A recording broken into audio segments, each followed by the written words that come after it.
Olá pessoal, no vídeo de hoje nós vamos falar sobre a convolução. Então, em outros vídeos aqui do canal a gente já estudou várias propriedades sobre a transformada de Laplace, mas a gente não viu em nenhum momento a propriedade de que a transformada do produto de duas funções era igual ao produto das transformadas. E de fato essa propriedade não é verdade. Porque, por exemplo, a gente sabe que a transformada de Laplace da função exponencial L de E elevado a t, a gente já viu isso em outro vídeo, que essa transformada de Laplace vale 1 sobre S menos 1, certo? Da mesma forma, a gente também viu em outro vídeo que a transformada de Laplace da função t é igual a 1 sobre S elevado ao quadrado, beleza? E por outro lado, quando a gente faz a transformada de Laplace da exponencial vezes t, então E elevado a t vezes t, aí a gente viu que o resultado é o mesmo que tem aqui, só que substituindo o S por S menos 1. Então a gente vai ter 1 sobre S menos 1 elevado a 2. Beleza? Vê que essa transformada aqui não é igual ao produto dessa por essa outra.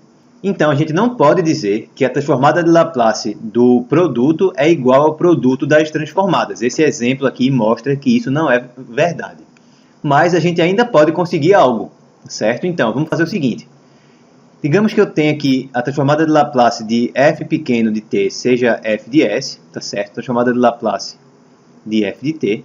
E digamos que g de s seja a transformada de Laplace da função g minúsculo de t, certo? Então, f grande é a transformada de Laplace de f pequeno, g grande é a transformada de Laplace de g pequeno. Então, vamos ver o que é que acontece se a gente multiplicar f grande de s por g grande de s.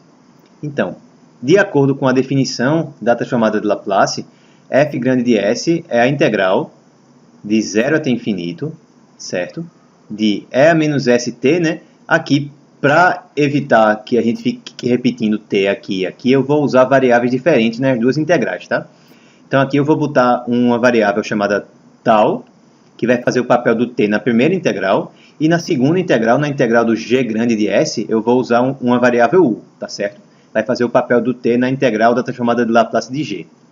Então aqui eu vou ter menos s tal, que multiplica f de tal de tal. Essa é a transformada de Laplace de f de t, tá certo? Isso aqui multiplica a integral de 0 até infinito também. Agora vai ficar e elevado a menos st, g de t dt. Só que eu não quero usar a variável t, eu vou deixar para colocar t no final, tá certo? Então aqui eu vou usar a variável u na minha integral. Eu teria e elevado a menos su, g de u du. Beleza? Então eu teria essa multiplicação de duas integrais. Bem, como as variáveis de integração aqui, tal e u, estão sendo distintas, eu posso olhar para esse produto de integrais como uma integral dupla, certo? Isso ia ficar o seguinte, integral de 0 a infinito, integral de 0 a infinito, mais uma vez, aí e a menos s tal vezes e a menos su, isso aqui a gente pode escrever como e elevado a menos s vezes tal mais u, que multiplica ainda f de tal vezes g de u de tal du. Beleza? Agora eu vou olhar para essa integral dupla como duas integrais iteradas. Ou seja, a gente vai olhar como se eu primeiro calculasse a integral na variável tal e pegasse esse resultado e aí calculasse a integral na variável u, tá certo? Então, como eu vou inicialmente fazer a integral na variável tal, ó, esse g de u que está aqui não depende de tal.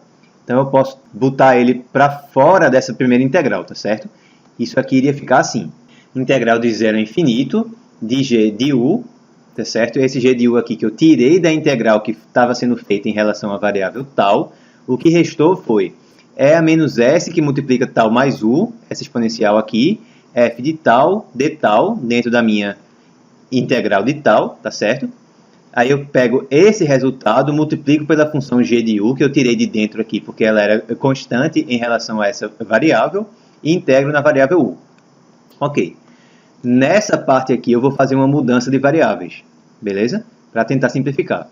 A gente vai chamar esse expoente aqui, esse tal mais u, que aparece aqui no expoente, de t, tá certo? Repara que aqui nessa integral de dentro, a minha variável é tal, eu vou mudar a variável para t. Fazendo isso, a gente vai ter o t igual a tal mais u, beleza? E dt vai ser igual a d tal. Portanto, essa integral agora, essa expressão inteira vai ficar assim. Integral ainda de 0 a infinito de g de u, aqui eu simplesmente repeti. A minha integral de dentro agora ficou e a menos st vezes f de tal, tal é t menos u, d tal que é igual a dt. Agora falta olhar para os limites de integração. Quando tal for igual a zero, aí o t vai ser igual a u, vai ficar 0 mais u aqui embaixo. Então, o limite inferior da minha integral de dentro é u. E o limite superior da minha integral aqui, quando o tal for para infinito, aí o t também vai para infinito. Então, a integral de dentro agora vai ser de u até infinito. Ok? Então, agora ó, a gente tem novamente uma integral dupla. Só que eu estou inicialmente fazendo a integral em t e depois fazendo a integral em u. Eu vou querer mudar a ordem de integração aqui. Como que a gente pode fazer isso, né? Qual que é a região de integração nessa integral dupla aqui? Bem, se eu olhar para o plano t e u, o que é que a gente sabe? Bem, ó, o t está variando de u até infinito. E u está variando de 0 a infinito. Quer dizer que u está com os limites de integração fixos e t está com os limites de integração em que um deles depende da variável u. Tá certo? Como t varia de u até infinito, t igual a u é justamente essa reta daqui. T igual a u, tá certo? Então, o u está variando de 0 até infinito. E o t varia de u, ou seja, dessa reta aqui, até infinito. Portanto, a minha região de integração vai ser esse pedaço todo aqui, ó. Tá certo? Isso aqui é a minha região de integração. Agora, se eu quiser mudar a ordem de integração, eu tenho que olhar não mais para o u tendo os limites fixos, mas para o t tendo os limites fixos. Então, se eu fizer isso, aí repara que vai ficar o seguinte, ó. O t vai variar de 0 até infinito, certo? 0 menor ou igual a t menor que infinito. E u vai ficar de que forma? U vai começar aqui em 0 e vai subir, só que não sobe para sempre, sobe até bater nessa reta aqui. Que reta é essa? Essa é a reta u igual a t. Isso significa que os limites de integração do u vão ser os seguintes. Ele varia de 0 aqui embaixo, beleza? E o limite de cima do u vai ser t, beleza?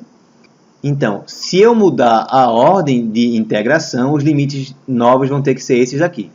O t, com os limites fixos, que vai ficar aqui, ó, vai ser a minha integral mais da esquerda, vai ficar de 0 a infinito, mas a integral em u, a integral mais de dentro, vai ficar de 0 até t, certo? A gente sabe que pode fazer isso aí, a gente estuda isso em cálculo 2. Então, como que fica agora a minha integral? Eu tenho a integral de fora, que vai ser de 0 até infinito. Mas agora, quem que é a parte aqui que eu posso desmembrar? Que só depende de t, tá? Aqui agora vai ficar t, certo? Então, quem eu posso botar aqui é a parte que só depender de t, que no caso vai ser essa exponencial. Então, aqui mais à esquerda eu vou ter e elevado a menos st vezes quem é que fica na minha integral de dentro. Aí eu vou ter agora, nos limites da variável u, a integral vai ser de 0 até t, de quê? De f de t menos u, que multiplica g de u du. Pronto. Essa é a minha integral de dentro. Então, eu faço e menos st vezes essa outra integral e integro na variável t de 0 até infinito. Pronto. Então, eu fiz o que eu queria. Eu escrevi esse produto de transformadas de Laplace como uma nova transformada de Laplace. Porque vê o que é que a gente tem aqui, ó. E menos st multiplicada por alguma função de t. Lembra que aqui a minha função tem variável t, certo? O aqui é uma variável que vai sumir depois que eu integrar. A variável mesmo é t. Beleza? Então, eu tenho e menos st vezes uma função dt. Quer dizer que isso aqui é a transformada de Laplace dessa função aqui. essa função é que a gente chama de convolução de fg. A gente denota por f estrela ou asterisco, certo? Como quiser, f estrela g de t, beleza? Então é aqui que entra a convolução de f por g, f estrela g de t, é definida como a integral de 0 até t de f de t menos u vezes g de u du. Então repara que a convolução de duas funções é uma espécie de multiplicação. É uma espécie de multiplicação, não é uma multiplicação mesmo, mas repara que dentro da minha integral eu tenho uma multiplicação de f e g. Só que tem esse termo aqui, esse t menos u, que modifica um pouquinho, tá?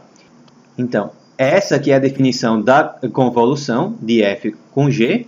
E pelo que a gente está vendo, tudo isso aqui que está escrito na tela significa que a transformada de Laplace da convolução de f por g, certo? Que é exatamente isso que eu tenho aqui no final, tá? É a transformada de Laplace, ó, E menos st vezes a convolução de f por g dt. Isso é igual ao produto da transformada de Laplace de f pela de g. Então, a regra do produto que nós temos para a transformada de Laplace, na verdade, é essa aqui, certo?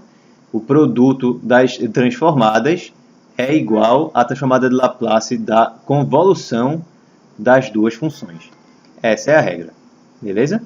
Então, no próximo vídeo a gente volta com um exemplo, beleza, pessoal? Então, espero que vocês tenham gostado dessa dedução de como que surge a fórmula da convolução de duas funções. Se você gostou, não esqueça de deixar o seu like aqui no vídeo, nem de se inscrever aqui no canal. Isso realmente ajuda a gente a crescer. Espero que tenham gostado. Um grande abraço e até o próximo vídeo.